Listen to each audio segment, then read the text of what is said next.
আমার গল্প প্রিয় বন্ধুরা, কেমন আছো তোমরা? আশা করি ভালো আছো, আমিও ভালো আছি। তোমাদের মজা দিতে আমি আরও একটি মজার গল্প নিয়ে এসেছি। গল্পটি শুনলে তোমাদের রড দিয়ে ঝরনার মতো পানি বেরিয়ে আসবে। তো বুঝতেই পারতেছ গল্পটা কেমন ইন্টারেস্টিং হতে চলেছে, তাই দেরি না করে কানে হেডফোন পরে নাও। আর যারা আমার সাথে কথা বলতে চাও বা ইমো নাম্বার পেতে চাও, আমি ভিডিওর মধ্যে নাম্বার দিয়ে দেব, আপনারা ভিডিও কলে আমার সাথে মজা করতে পারবেন। চলো তবে আর দেরি না করে শুরু করা যাক। রাত প্রায় ৩টা। আমি গিয়েছিলাম রুমে পানি খাইতে, তাই শাল জড়িয়ে রুম থেকে বের হলাম। চারদিকে তাকিয়ে আমি কিছুটা অবাক হলাম, বিশেষ করে যখন শুনলাম কিছু অদ্ভুত আওয়াজ। মনে হলো এই শব্দগুলো চাচির ঘর থেকে আসছে। এটা ছিল আমার চাচার বাড়িতে আসার দ্বিতীয় দিন এবং প্রথমবার রাতে ঘর থেকে বের হলাম। যে আওয়াজ কানে আসলো তাতে হঠাৎ করেই বুক ধড়ফড় করতে লাগলো। অদ্ভুত লাগলো এমন আওয়াজ শুনে, কারণ তখন আমার বয়স ছিল মাত্র 17 এবং আমি ঠিক বুঝতে পারছিলাম না কেন এমন হচ্ছে। কিছুক্ষণ পর কিছুটা ধারণা পেলাম আর মনটা অস্থির হয়ে উঠল। আমি তাড়াতাড়ি রুমে ফিরে যেতে চাইলাম, কিন্তু সেই সময় একটা অজানা দীর্ঘশ্বাস আমাকে থামিয়ে দিল। আমার বয়সের কারণে সবকিছু বুঝতে একটু কঠিন হচ্ছিল। মনের ভেতরে নানা প্রশ্ন ঘুরপাক খাচ্ছিল, কেন এমন হচ্ছে? আমি ভাবলাম একটু উকি দিয়ে দেখলে হয়, কিন্তু একই সঙ্গে ভয়ও হচ্ছিল, যদি ধরা পড়ি তাহলে কি হবে? যদি আমার চাচা রাগ করে বাড়ি থেকে বের করে দেন, চাচি কি আর আমাকে থাকতে দিবেন? আমি অনেক কষ্টে বাবার সাথে ঝগড়া করে এখানে এসেছি, তাই আর কিছু করতে চাইনি যা আমাকে বাড়ি থেকে বের করে দেবে বা শহরে ফেরার স্বপ্ন ভেঙে দেবে। ভাবতে ভাবতে নিজের রুমে ফিরে এলাম, কিন্তু ঘুম কিছুতেই আসছিল না। শুয়ে শুয়ে ভাবতে লাগলাম সকালটা কেমন হবে। ভোরবেলা রুম থেকে বেরিয়ে চাচির দিকে চোখ পড়ল, তাকে দেখে আমি অবাক হয়ে গেলাম। তার লম্বা কালো চুলে ভেজা ফোঁটা ঝরছিল, একেবারে যেন কোনো গল্পের দৃশ্য।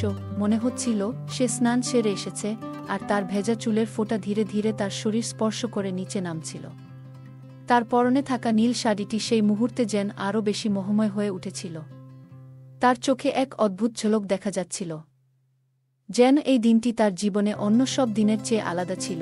আমি নিজেও জেগেছিলাম, একটু অবাক হয়ে তার দিকে তাকিয়ে রইলাম। মনে মনে ভাবছিলাম আমার চাচা কতটা ভাগ্যবান, তার জীবনের এই পর্যায়েও এমন একজন রূপসী সঙ্গিনী পেয়েছেন। প্রথম যখন তাকে দেখেছিলাম তখন বিশ্বাস করতে কষ্ট হচ্ছিল যে তিনি আমার চাচি হবেন।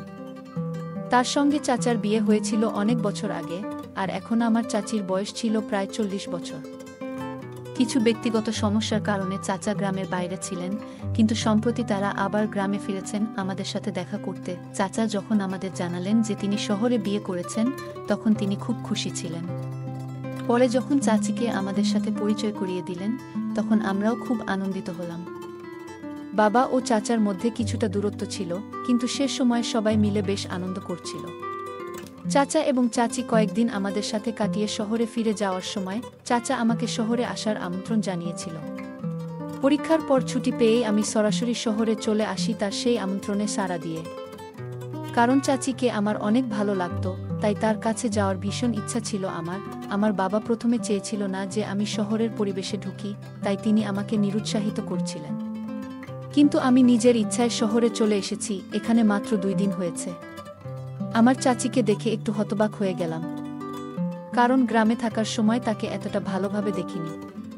চাচি ছিলেন খুবই আকর্ষণীয়, তার চলাফেরা ও কথা বলার ভঙ্গি সবই বেশ মুগ্ধ করার মতো। শহরে এসে একই ছাদের নিচে থাকার পর বুঝলাম তিনি সাধারণ কেউ নন, অনেকটা আলাদা এবং বিশেষ। বিয়ের পর তিনি আরও আকর্ষণীয় হয়েছে। তাকে দেখলে আমার মনটা ভালো হয়ে যেত। কিছু সময় মনে হলো চাচিও হয়তো আমার দিকে তাকিয়ে হালকা মুচকি হেসেছেন, যা আমাকে একটু বিব্রত করেছিল। এমন সময় দরজায় শব্দ হলো। চাচি আমাকে নাস্তা তৈরি করতে বলছিলেন আর দরজা খুলতে বললেন। দরজা খুলতেই চাচা দাঁড়িয়েছিলেন, মুখে ক্লান্তির ছাপ। তিনি বললেন, রাতে বাইরে ছিলাম, এখন রাতের শিফট শুরু হয়েছে। চাচা জানালেন তিনি কিছুদিন রাতের শিফটে কাজ করবেন এবং তাতে আমাদের সাথে কাটানোর সময় কিছুটা কমবে। তার কথা শুনে একটু খারাপ লাগছিল, কারণ তার অনুপস্থিতির কারণে বাড়ির পরিবেশ কিছুটা বদলে যাচ্ছিল। চাচার কথা মনে করে চাচির দিকে মুগ্ধ হয়ে তাকিয়েছিলাম। সে আমার জন্য নাস্তা তৈরি করছিলেন। আমি ভাবছিলাম এখন থেকে রাতে আমি আর চাচি ছাড়া বাড়িতে কেউ থাকবে না। রাতে কিছুটা অস্বস্তি নিয়ে ঘুরছিলাম। চাচা ঘুমিয়ে পড়েছিলেন, কিন্তু আমার মাথায় অনেক প্রশ্ন ঘুরছিল। সবকিছু ঠিক ছিল কিনা বোঝার জন্য আমি চাচার রুমের দিকে কান পাতলাম, কিন্তু কিছুই শোনা গেল না। মনে হলো হয়তো আমি কল্পনা করছিলাম। তারপর ঘুম থেকে উঠে পানি খেতে গেলাম, কিন্তু মনের মধ্যে একটা দ্বিধা কাজ করছিল। যে ঘটনা ঘটেছে তা কি সত্যি ছিল? আমার চাচি সবসময় আমার প্রতি আন্তরিক ছিলেন, এমনকি মাঝে মাঝে হাত ধরে আমাকে বাইরে ঘুরিয়ে দেখাতেন। আমার বয়স তখন মাত্র 17, তাই তার এই আচরণ আমাকে কিছুটা বিভ্রান্ত করেছিল। সারাদিন আমাদের ঘোরাফেরা শেষে চাচা যখন কাজে চলে গেলেন, আমি বুঝতে পারছিলাম না কি ভাবতে হবে। তবে চাচার অনুপস্থিতিতে চাচি একা ছিলেন, যা তাকে অনেকটা অন্যরকম করে তুলছিল। বাবা আমাকে শহরে আসতে বারণ করেছিলেন, কিন্তু আমি চাচার আমন্ত্রণে এখানে চলে এসেছি। চাচির সাথে কাটানো এই সময় আমাকে ভাবিয়ে তুলেছিল, এমন কিছু কি ঘটছে যা আমি পুরোপুরি বুঝতে পারছি না।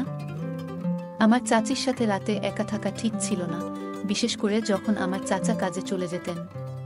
তখন আমি নিজের রুমে নিজেকে আটকে রাখতাম। কিন্তু মাঝে মাঝে কৌতূহল আমাকে পেয়ে বসত, মনে হতো চাচির রুম থেকে কোনো আওয়াজ আসছে। অনেকক্ষণ নিজেকে সামলানোর চেষ্টা করেও শেষ পর্যন্ত আমি আবেগে হার মানলাম এবং চাচির রুমের দরজার কাছে গেলাম। তখন শুনলাম যেন আবারও সেই একই আওয়াজ আসছে। আমি দরজার কাছে কান পাতলাম এবং ভেতর থেকে আসা আওয়াজগুলো শুনতে শুরু করলাম। মনে হচ্ছিল এগুলো আমার মনে আরও বেশি প্রশ্ন তৈরি করছে। আমি ক্লান্ত হয়ে গিয়েছিলাম এবং নিজের মনকে সামলানোর চেষ্টা করছিলাম। কিছুক্ষণ পরে ঠান্ডা লাগায় আমি এক কাপ গরম কিছু খেয়ে ঘুমানোর চেষ্টা করলাম। কিন্তু শুয়ে শুয়ে ভাবছিলাম, চাচির রুমে কার সাথে কথা বলছিলেন? নাকি সেখানে কেউ ছিল না? কারণ চাচা তো কাজে গেছে। তাহলে চাচির ঘরে কে আছে যার সাথে চাচি ঘরে কথা বলছে? নাকি চাচি চাচাকে ধোঁকা দিচ্ছে? মনে প্রশ্ন জাগলো, তিনি চাচার না থাকাকালীন নিজের মতো করেই সময় কাটাচ্ছিলেন। যখন তিনি সকালে নাস্তা তৈরি করে নিজের রুমে ফিরে গেলেন, তখনও সবকিছু রহস্যময় লাগছিল। প্রতিদিনই এমন কিছু ঘটছে, আর আমি নিজেকে বারবার প্রশ্ন করছিলাম, চাচা সারারাত বাইরে কাজ করতেন, আর তখন কি ঘটত তা জানার উপায় ছিল না। তার 1 মাসের নাইট শিফট চলছিল এবং প্রতিটি রাতই যেন ধাঁধার মতো লাগছিল। আমি লক্ষ্য করা শুরু করলাম, দিনে চাচি খুবই ব্যস্ত থাকতেন। তার কাজগুলো খুব দ্রুত শেষ করার চেষ্টা করতেন। মাঝে মাঝে মনে হতো তিনি আমার কাছ থেকে কিছু গোপন করছেন। একদিন আমি দেখলাম স্টোর রুমের দরজাটি লক করা। আমি ভাবলাম, চাবিটা কোথায় রাখা হয়েছে? ঠিক তখনই চাচিকে স্টোর রুমের চাবি নিতে দেখলাম। এতে আমি বেশ অবাক হলাম। এই বিষয়টা আমাকে আরও বেশি কৌতূহলী করে তুলল, কিন্তু আমি কিছুতেই বুঝে উঠতে পারছিলাম না কি ঘটছে। অবশেষে আমি আর কিছু খুঁজে না পেয়ে ফিরে এলাম। সেই রাতে কিছু ঘটেছিল কিনা, কিংবা চাচি আসলে কি করছিলেন, সেটা পরিষ্কারভাবে জানা গেল না, কিন্তু আমার মনের প্রশ্নগুলো থেকেই গেল। আমি জানতে চাইলাম চাচির ঘরে কি চলছে, কারণ পুরো 1 সপ্তাহ ধরে রাতের বেলা একই রকম শব্দ শুনে আসছিলাম। বেশ কষ্ট করে প্রতিটি রাত কাটাতে হচ্ছিল। আর যখন চাচা ছুটিতে ছিলেন, তখন সেই শব্দ আর শুনিনি। বরং সেই রাতে চাচা এবং চাচি দুজনেই গভীর ঘুমে আচ্ছন্ন ছিলেন। চাচার অনুপস্থিতিতে চাচির কণ্ঠের আবেগ আমাকে চিন্তায় ফেলেছিল, কিন্তু চাচার সাথে থাকাকালীন চাচি কিভাবে এত নিশ্চিন্তে ঘুমাতে পারলেন? আমার মনে সন্দেহ দেখা দিল। হয়তো কিছু লুকানো ঘটনা চলছে। আমি চাচাকে এই বিষয়ে জানাবার কথা ভাবছিলাম, কিন্তু তখন কোনো প্রমাণ ছিল না। চাচি খুবই সচেতন ও বুদ্ধিমতী ছিলেন, তাই সাহস করে কিছু বলাও সহজ ছিল না। চাচার সাথে চাচির সম্পর্ক নিয়ে চিন্তা করতে করতে আমি একটি সিদ্ধান্তে এলাম, আমার জানা দরকার ছিল। সত্যিই কি কিছু চলছে? আমি ভাবলাম কোনোভাবে বিষয়টা পরিষ্কার করতে হবে। তাই সিদ্ধান্ত নিলাম, চাচির ঘরে কি ঘটে তা জানতে চাইলে আমাকে সরাসরি নজর রাখতে হবে। এক রাতে যখন চাচা তার শিফটে কাজে চলে গেলেন, আমি চাচির রুমে লুকিয়ে থাকলাম। সেই সময় চাচি চাচাকে বিদায় জানানোর জন্য দরজায় দাঁড়ালেন, আর আমি চুপিসারে ঘরের ভিতরে ঢুকে পড়লাম। আমি বিছানার নিচে লুকিয়ে থাকলাম, যাতে আমি জানতে পারি কি ঘটে। এরপর আমার মনে হতে থাকলো যে চাচি মনে হয় বুঝতে পেরেছিল যে আমি তার ঘরে গোপনে লুকিয়ে আছি। চাচি ঘরে ফিরে এসে দরজা বন্ধ করলেন এবং পোশাক বদলাতে ওয়াশরুমে গেল। তার ড্রেসটি খুবই দৃষ্টিনন্দন ছিল, তবে মনে হলো চাচার অনুপস্থিতিতে এমন পোশাক কেন পরছে তা আমাকে ভাবিয়ে তুলল। রাত প্রায় 1টার দিকে চাচি বিছানার নিচে উকি দিলেন। আমি ভয়ে কাঁপছিলাম, কারণ যদি তিনি আমাকে দেখে ফেলে তাহলে হয়তো আমাকে অনেক রাগ হবে। কিন্তু তারপরেও আমাকে দেখে ফেলে। আর আমাকে বাইরে বের হতে বলে। আশ্চর্যজনকভাবে তিনি আমাকে শান্তভাবে ডেকে পাশে বসালেন এবং হালকা হাসি দিয়ে জিজ্ঞেস করলেন, তুমি এখানে কি করছো? আমি কিছুটা অপ্রস্তুত অবস্থায় বললাম, আমি তার রুম থেকে কিছু শব্দ শুনছিলাম এবং তাই জানতে এসেছি। চাচি মুচকি হেসে বললেন, তোমার চাচার না থাকায় নিশ্চয়ই কিছু ভাবছ। তার কথা শুনে আমি বুঝতে পারলাম যে আমার সন্দেহ ভুল ছিল এবং তার আচরণে কিছু গোপনীয়তা ছিল না। চাচা ফিরে আসার আগেই আমি পুরো ব্যাপারটা বুঝে উঠলাম। চাচি আমাকে আদর করে বললেন, যদি তাই হয় আমি তোমার সব প্রশ্নের উত্তর দেব। তার এই কথায় আমি কিছুটা হতবাক হলাম। মনের মধ্যে নানা চিন্তা ঘুরছিল, কিন্তু আমি নিজেকে সামলে নিয়ে উত্তর দিলাম। চাচির মুখে তখন এক ধরনের মোহনীয় হাসি ফুটে উঠল। সে বলল, আর কতদিন এই একাকী জীবন কাটাবো? তার চোখে পানি চলে এলো এবং সে আমাকে আলিঙ্গন করল। চাচি আমার সাথে এমনটা করবে আমি তা স্বপ্নেও ভাবতে পারিনি। ঠিক সেই মুহূর্তে রুমের দরজা খুলে গেল। চাচা ঘরে ঢুকলেন। চাচার সাথে আমার বাবাও ছিল। কি হচ্ছিল এসব আমি কিছুই বুঝতে পারছিলাম না। চাচি তৎক্ষণাৎ সরে গেলেন এবং কাঁদতে শুরু করলেন। তিনি বললেন, তোমার ভাতিজা জোর করে আমার ঘরে ঢুকেছে। আমি হতবাক হয়ে গেলাম। চাচার এমন কথা শুনে আমি কিছু বলতে পারলাম না। চাচা খুব রেগে গিয়ে বললেন, তোমার ছেলের সাহস কিভাবে হয় আমার স্ত্রীর সঙ্গে এমন ব্যবহার করার? চাচা আব্বার দিকে তাকিয়ে বললেন, আমি তোমায় বিশ্বাস করেছিলাম, তোমার ছেলেকে আমার বাড়িতে স্থান দিয়েছিলাম, সম্মানের সাথে রেখেছি, আর আজ এই ঘটনা ঘটল। তোমার ছেলে আমার স্ত্রীর প্রতি খারাপ নজর রেখেছে। আব্বা কিছুটা বিস্মিত হয়েছিলেন। তিনি হাত জোট করে ক্ষমা চাইতে লাগলেন। কিন্তু চাচা বললেন, আমি এটা পঞ্চায়েতে তুলব। চাচা রেগে গিয়ে আরও বললেন, তোমার ছেলের শিক্ষা তোমার দায়িত্ব, আর যদি এর একটা সমাধান না হয় তাহলে পুরো গ্রাম জানবে। চাচার এই কথা শুনে আব্বা হতবাক হয়ে গেলেন। তিনি তখন চাচাকে বললেন, আপনি যা চাইবেন আমি তাই দেব। চাচা তখন বললেন, আমার অংশের সম্পত্তি আমাকে দাও, নইলে আমি পঞ্চায়েতের কাছে যাব। আব্বা এই কথা শুনে রাজি হলেন এবং চাচাকে জমির একটি অংশ দেওয়ার প্রতিশ্রুতি দিলেন। তারপর চাচা শান্ত হলেন। আমি হতবাক হয়ে দাঁড়িয়েছিলাম, আর তখনই সিদ্ধান্ত নিলাম চুপচাপ গ্রামে ফিরে যাব।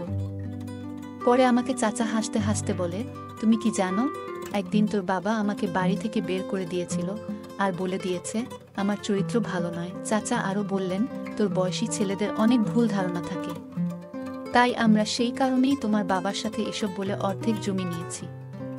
আর তোর চাচি ওটা জানতো যে তোর বাবার আজ ট্রেন রাতে আসবে, তাই সে পরিকল্পনা করেই সব করেছে। চাচার কথা শুনে আমি হতবাক হয়ে গেলাম। ভাবতেও পারিনি তিনি এত কিছু ভেবে রেখেছেন। তার কথায় যেন নিজের উপর লজ্জা বোধ হচ্ছিল। আমি জবাব দিলাম, আমার বাবা আমাকে অশ্লীল কিছু শেখাননি। আমি সব সময় সৎভাবে চলেছি, কিন্তু চাচা সেটা মানতে নারাজ। তিনি আরও বললেন, তুমি যখন জানো আমি রাতে বাসায় থাকি না, তখন কেন একা চাচির সঙ্গে ঘরে থেকেছ? আমি কিছু বলার সাহস পেলাম না। শেষমেশ আমাদের পরিবার অনেক ক্ষতির সম্মুখীন হল এবং অর্ধেক সম্পত্তি চাচার হাতে চলে গেল। এই ঘটনার পর আমি উপলব্ধি করলাম, জীবনে আপন মানুষেরাই বেশি ক্ষতি করে থাকে। গল্পটা কেমন লাগলো জানাতে ভুলবে না। আরও মজার মজার রোমান্টিক গল্প শুনতে চাইলে ভিডিওটি লাইক, শেয়ার এবং চ্যানেলটি সাবস্ক্রাইব করতে এবং বেল আইকনটি ক্লিক করতে ভুলবে না। ধন্যবাদ। আজকের গল্পটি এ পর্যন্ত। এতক্ষণ সাথে থাকার জন্য ধন্যবাদ। দেখা হবে পরবর্তী কোনো ভিডিওতে।